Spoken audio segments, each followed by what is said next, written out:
오늘은 3월 13일 요한복음 20장 24절부터 31절입니다. 12제자 중에 하나로서 디두모라 불리는 도마는 예수께서 오셨을 때에 함께 있지 아니한지라. 또 다른 제자들이 그에게 이르되 우리가 주를 보았노라 하니 도마가 이르되 내가 그의 손에 못자국을 보며 내 손가락을 그 못자국에 넣으며 내 손을 그 옆구리에 넣어보지 않고는 믿지 아니하겠노라 하시니. 예수님께서 부활하셨을 때에 도마가 그때 그 장소에 없었어요. 다른 제자들이 도마에게 말합니다. 야, 예수님 부활했다. 말씀하신 대로 부활하신 것을 우리가 봤어. 라고 말했더니 도마가 뭐라고 말하냐면, 야, 거짓말하지 마.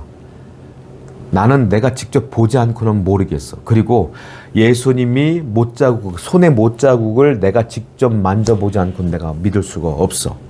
라고 말하냐. 도마는 믿음을 거부하고 있어요.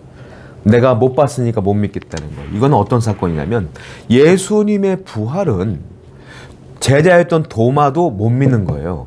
왜냐하면 예수님의 부활이라는 것은 인간의 이성으로는 이해할 수도 없고 믿을 수도 없다는 사실이라는 거예요. 인간의 상식으로는 이해가 안 되는 사건이잖아요. 그러니까 인간의 이해로는 도저히 알 수 없고 믿을 수 없는 것이 예수님의 부활이라. 그러니까 뭘로만 가능해요? 주님의 은혜로만, 성령의 조명하심으로만 이 부활을 믿을 수가 있다. 그런데 우리는 그 부활을 믿지 않습니까? 그러니까 우리는 뭘 얻은 거예요? 은혜를 입은 거예요. 우리가 예수를 믿는 것 자체가 은혜예요.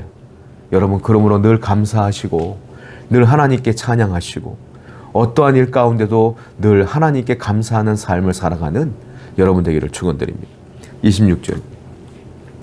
여드레를 지나서 제자들이 다시 집 안에 있을 때에 도마도 함께 있고 문들이 닫혔는데 예수께서 오사 가운데 서서 이르시되 너에게 평강이 있을지어다 하시고 도마에게 이르시되 네 손가락을 이르 내밀어 내 손을 보고 내 손을 내밀어 내 옆구리에 넣어보라. 그리하며 믿음 없는 자가 되지 말고 믿는 자가 되라. 예수님께서는 여드레 후 그 사건이 벌어진 뒤 예수님이 제자들을 만나고 8일 후에 또 나타나셨어요. 왜냐하면 이번에는 도마 때문에 나타난 거예요. 도마 때문에. 예수님의 부활을 못 믿는 도마 때문에 도마가 있을 타이밍에 다시 나타나셨어요. 그리고 도마에게 말하죠. 도마야, 내 손에 한번 네 손을 대봐라. 그리고 도마가 예수님을 만지고 그제서야 믿는 것들을 보게 됩니다. 여러분, 주님은 어떤 분이냐면 도마가 못 믿잖아요. 다 믿는데 도마만 못 믿어요. 근데 도마를 꾸짖지 아니하시고 어떻게든 도마도 믿게 하려고 하시는 주님의 마음을 알 수가 있고, 또 하나는 도마가 예수님 없는 사이에 나 못 믿겠다고 말했잖아요. 손에 못자국을 만져봐야 된다고 했잖아요. 그런데 예수님이 오시자마자 손에 못자국을 만져보라고 해요. 뭐예요? 예수님은 거기 없는 것 같았지만 다 알고 계셨어. 도마가 한 말을 다 기억하고 계셨어. 주님은 뭐 한다? 다 아신다. 여러분의 상황을 다 아신다. 여러분들의 말과 행동을 다 아신다. 그래서 주님은 어떻게든 여러분들이 믿기를 원하시고 믿음의 자리로 나아가길 원하신다. 주님은 저와 여러분들이 정말로 끝까지 믿기를 바라요. 누구를? 주님을. 주님의 능력을 믿기를 바라요. 어렵고 힘들어도 내 앞에 큰 벽이 있는 것 같아도 끝까지 주님을 믿을 때 여리고성이 무너지는 것처럼 여러분의 삶의 그 벽들도 무너지게 될 줄로 믿습니다. 28절이에요. 도마가 대답하여 이르되 나의 주님이시요 나의 하나님이시이다. 그제서야 도마는 말하죠. 나의 주님이시요 나의 하나님이십니다. 라고 기뻐해요. 도마가 예수님 손을 만졌어요. 예수를 만졌어요. 예수님을 보았어요. 그제서야 고백해요. 뭐예요? 체험했다는 거예요.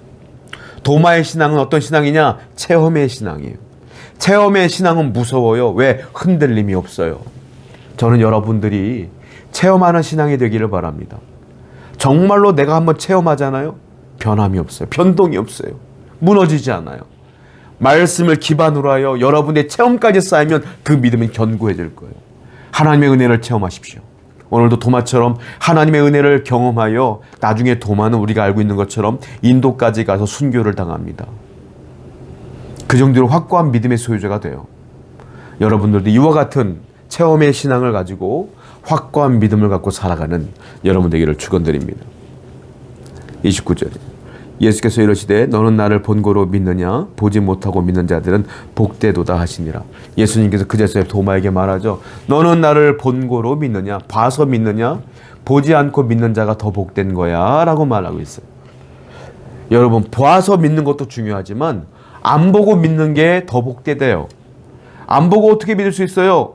안 보고는 못 믿죠. 어떻게 믿어요? 그런데 놀라운 건 저도 여러분도 예수님을 안 보고 믿어요. 놀랍지 않습니까? 이걸 뭐라고 하는지 아세요? 이게 은혜예요. 은혜. 성령의 은혜야. 저와 여러분들은 이미 은혜를 충분히 받은 거예요. 이게 복된 거예요. 안 보고 믿는데 복된 거야.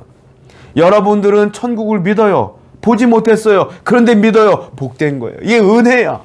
이거는 세상 어떤 사람도 믿을 수가 없거든요. 근데 보지 않고 믿는다는 것은 이미 하나님의 은혜가 우리를 감싸고 있다. 주님은 여러분들을 사랑하시고 주님의 은혜가 여러분들을 붙들고 있음을 믿으셔서 늘 감사하시고 찬양하시고 기뻐하시길 바랍니다. 30절입니다. 예수께서 제자들 앞에서 이 책에 기록되지 아니한 다른 표적도 많이 행하셨으나 오직 이것을 기록함은 너희로 예수께서 하나님의 아들 그리스도이심을 믿게 하려 함이요 또 너희로 믿고 그 이름을 힘입어 생명을 얻게 하려 함이라. 사도 요한은 요한복음을 썼어요. 이 우리가 읽고 있는 성경 요한복음은 예수님의 제자 요한이 쓴 거예요. 사도 요한이 마지막에 뭐라고 말해요? 내가 이 요한복음을 기록한 목적이 있다라고 말하고 있죠. 그 목적이 뭐래요? 내가 이것을 기록함은 너희로 예수께서 하나님의 아들일 그리스도이심을 믿게 하려 함이라. 예수님이 하나님의 아들 그리스도이심을 믿게 하려고 내가 이 책을 썼다. 이 성경을 썼다 이거예요. 또 너희로 믿고 그 이름을 힘입어 생명을 얻게 하려 함이라. 그분을 믿게 함으로 너희도 구원을 얻게 하려고 내가 이 책을 썼다. 요한복음의 기록 목적은 두 가지라는 거예요. 하나님, 예수님이 하나님의 아들이십니다. 첫 번째 목적. 그 아들 예수님을 믿으면 구원을 받습니다. 두 번째 목적. 이걸 뭐라고 그래요? 요한복음. 다른 말로 뭐라고 말해요? 성경. 그러니까 우리에게 믿음을 주고 구원을 얻게 하는 그 믿음으로 나가게 하는 것이 무엇이냐? 말씀. 말씀이 나를 구원한다. 로마서에서 이런 말 했죠. 믿음은 뭐에서 난다? 들음에서 난다. 들음은 어디에서 난다? 하나님의 말씀에서 난다. 믿음은 들어야 되는데 뭘 들어야 돼요? 하나님 말씀을 들을 때 믿음이 생긴다. 그 믿음을 갖고 뭐한다? 구원받는 것이다. 즉 구원은 말씀으로 시작되는 것이다. 저와 여러분들은 하나님의 은혜로 성경 말씀을 믿습니다. 그러므로 우리에게는 영생이 있고 예수님이 하나님의 아들인 것을 믿게 되었습니다. 그러므로 여러분들은 성경 말씀을 사모하시고 또 읽으시고 또 읽으시고 또 읽으시고 또 말씀을 들으셔서 믿음이 계속적으로 견고해지기를 축원드립니다. 기도하겠습니다. 하나님 감사합니다. 하나님 말씀을 통하여 믿음이 생기고 그 믿음을 통하여 구원을 받고 영생을 얻는 것처럼 우리가 늘 말씀을 가까이 할 수 있도록 인도해 주시옵소서. 예수님의 이름으로 기도드렸습니다. 아멘.